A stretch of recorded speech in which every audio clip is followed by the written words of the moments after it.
To get to this afternoon, we start with Governor Rick Scott signing a bill that cracks down on pill mills. Right now, the governor is making his way to the Falkenberg Road Jail where he's going to sign that bill.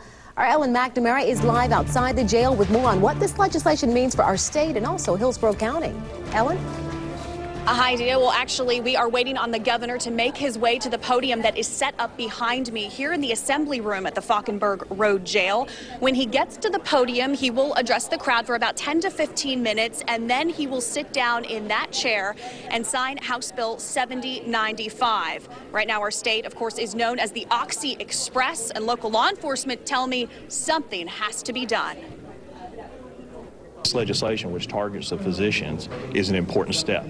You know, we've got to cut off the supply line, and the only way to cut off the supply line is to have the laws behind us that back us up. Colonel James Privatera says the pill mill bill will help crack down on doctors that aren't helping people, but instead hurting them and fueling their opiate addictions.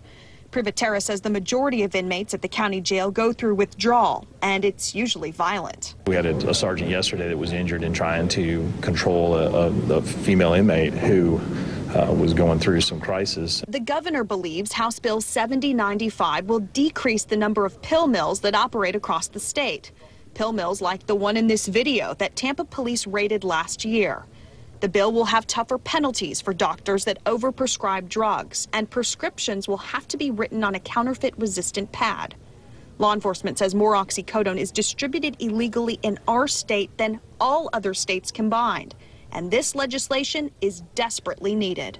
Prescription drugs are the crack cocaine of this decade, and if we don't get a grasp on this problem through legislation and through enforcement, this problem is only going to get worse, and all of us are going to suffer the effects.